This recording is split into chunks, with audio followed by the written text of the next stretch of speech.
안녕하십니까. 안녕하십니까. 네, 오늘은 ONPP 이현종 아시아태평양 사무총장님 만나 뵙고 암호화폐에 대해서 파즈코인에 대해서 오늘 또 이야기 나눠보도록 하겠습니다. 파즈 프로젝트에 대한 간단한 소개 부탁드리겠습니다.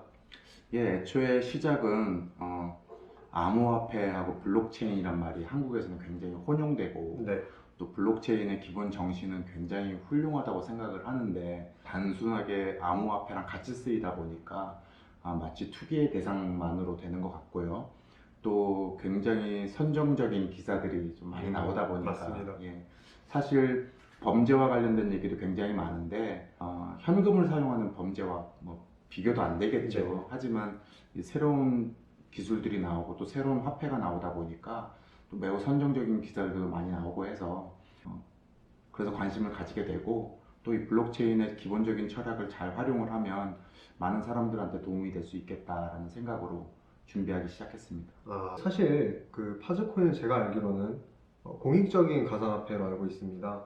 그래서 근데 사실 또 NGO나 수많은 기부단체들이 그동안 언론 보도를 보면 회식 집행비를 과도하게 쓴다든지 그 방만 경영을 통해서 자기가 기부한 만큼 그것이 그 기부를 받는 사람들에게 제대로 전달되지 않는 구조 때문에 불신이 가득한 걸로 알고 있습니다.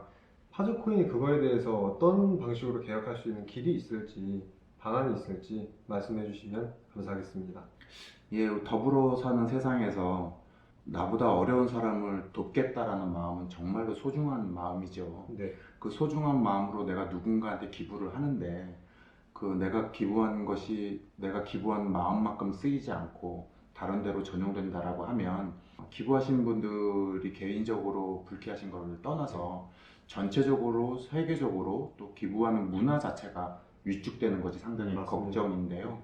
말씀하신 회식비 전용이라든지 이런 어떤 도덕적인 계도를 하기에는 네, 시간이 상당히 소요될 거라는 생각을 하고 블록체인 시스템을 잘 활용을 하고 또 거기에 또 걸맞는 송금 시스템을 잘 활용을 한다면 도움이 필요한 사람들에게 직접적인 도움이 될 수 있는 도움이 전달될 수 있는 그런 방식으로 진행이 돼야 된다는 생각을 하고 있고 또 그런 도덕적인 문제를 빼고서라도 기본적으로 전 세계적인 송금 시스템 자체가 우리는 자유롭게 받아들이고 있습니다만 단계를 굉장히 많이 거치게 되거든요. 그런 단계도 좀 줄이고 또 어떤 도덕적인 고민을 하지 않도록 그런 사실 자체가 존재하지 않도록 하는 그런 블록체인 시스템을 활용한 그런 여러 가지 도움과 기부를 주는 시스템을 활용한다면 많이 개선될 수 있을 거라 생각하고 있습니다. 네. 그럼 그 ONPP라는 조직에서 그런 부분들을 주도적으로 해나간다는 말씀으로 제가 이해를 했는데 네. 그 조직에서 이현종 사무총장님의 역할은 어떤 것입니까? 예, 저는 우리 국제기구의 네. 아시아태평양 사무총장인데요. 개인적으로 제가 능력이 출중해서 됐다고는 전혀 생각하지 않습니다. 저보다 당연하게 너무너무 훌륭하신 분들이 많으신데 제가 한국인이고 또 우리나라가 전 세계 유일한 분단 국가이다 보니까 맞습니다. 평화를 계속해서 추구하시고 또 평화만을 위해서 헌신하신 우리 기구의 총재님께서는 대한민국이 유일한 분단 국가이다 보니까 한국인인 저에게 좀 많은 힘을 또 많은 권한을 주셨다고 생각을 하고요. 아시아 태평양의 사무총장으로서 누군가의 위에 군림하는 자리가 아니고 저를 활용하고 아시아의 모든 국가와 관련된 분들도 저를 잘 활용하셔서 궁극적으로 우리나라의 평화에 이바지하는 역할을 맡아야 되겠다라고 생각해서 수락하게 되었습니다. 네. 캐나다 국세청에서 최근 비트코인에 대해서 세금을 부과하기로 했습니다. 일본도 이제 암호화폐가 좀 제도적으로 명확해져 갖고 유럽연합에서는 이제 암호화폐도 화폐다. 그래서 부가가치세를 적용하지 않겠다. 이렇게 발표를 했습니다. 근데 우리나라는 이렇게 아무리 좋은 프로젝트나 여러 가지 공익적인 그런 가상화폐가 나와도 실제로 이 법제화가 제대로 돼 있지 않아서 어려움을 많이 겪고 있는데요. 흔히 또 투기 프레임에 많이 씌여서 그런 사람들이 덜 일하는 지적들도 많습니다. 이에 대해서 앞으로 어떻게 방향을 설정하고 나아가야 될지 전망에 대해서 말씀해 주시면 감사하겠습니다. 예, 개인적인 생각이기도 하고 또 우리 국제기구에서 추진하고 있는 내용이기도 합니다만 대한민국이 세계적인 가장 강한 또 IT 강국인데 맞습니다. 이 훌륭한 기술력들이 어떤 세계적인 기업으로 발전하지 못하는 현실은 개인적으로 안타깝습니다. 대한민국 안에서는 암호화폐와 블록체인이 서두에 말씀드린 것처럼 혼용돼서 사용되고 있고 또 수많은 알트코인이라고 하는 대체의 암호화폐들이 출현함에도 불구하고 이 블록체인 시스템의 합법화가 마치 알트코인의 합법화인 것처럼 또 홍보도 되고 선전도 되고 하다 보니까 블록체인 기술에 대한 그 시스템에 대한 인식도 사실은 좀 많이 안 좋은 것 같기도 하고요. 유럽연합, 캐나다 등등을 예를 들었습니다만 그 외에 각 국가도 각각마다 제도가 좀 많이 다르긴 합니다. 제가 바라보는 관점에서는 우리나라 안에서 어떤 제도와 제도를 만든다는 것만으로는 해소되기가 좀 어렵다는 생각을 하고 있고요. 암호금융기구는 여태까지는 단 한 개도 없는 현실입니다. 네. 그래서 우리 국제기구 WFP는 전 세계 최초로 국제 암호 금융기구를 설립하고자 내년 상반기에 준비위원회 출범을 발표할 예정이고요. 그런 국제 암호 금융기구가 설립이 됨으로 인해서 제도도 만들어지고 또 규제도 하고 또 지원도 하고요.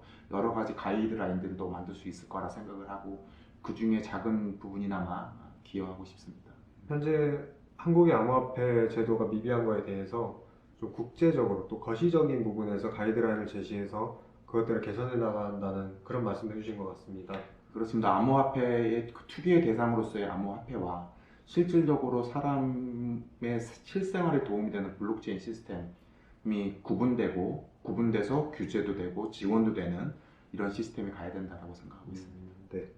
사실 또 블록체인의 탄생 배경이 탈중앙화입니다. 그런데 요즘 가상화폐들을 보면 비트코인의 시세가 오름에 따라 알트코인들이 또 오르고 내림에 따라 다 내려버리고 각각의 알트코인의 발행 목적과 특징들은 다 다른데 시장에서의 한계점을 극복하지 못하는 부분이 분명히 있습니다. 이런 부분에 대해서 독립적인 생태계가 요즘에 대안으로 떠오르고 있는데요. 파즈코인의 독립적인 생태계 구성에 대한 계획 말씀해 주시면 감사하겠습니다. 예, 기본적으로 독립적인 생태계 구성이라고 하는 것은 2008년 사토시 나카모토가 선언한 탈중앙화의 정신과는 조금 다르다는 개인적인 생각이 있습니다.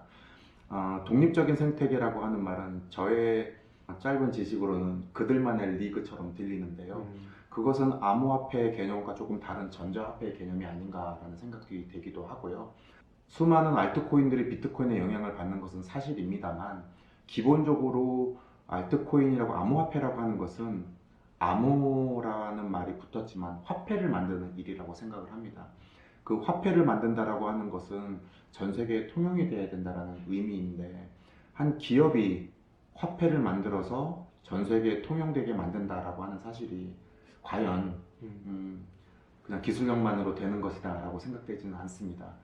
사람들이 자유롭게 활용을 하고 또 활용을 한다라고 하는 것이 실제로 개개인의 삶에 경제적인 도움이 된다라는 인식이 만들어져야만 활성화된다고 생각을 하고요. 그런 의미에서 파즈코인은 독립적인 생태계를 구성한다기보다도 전 세계에 도움이 필요한 사람들 또 조금 가난하신 분들 네, 이런 분들이 실질적으로 활용하면서 삶에 도움이 되는 방식으로 디자인되었고 설계되었습니다.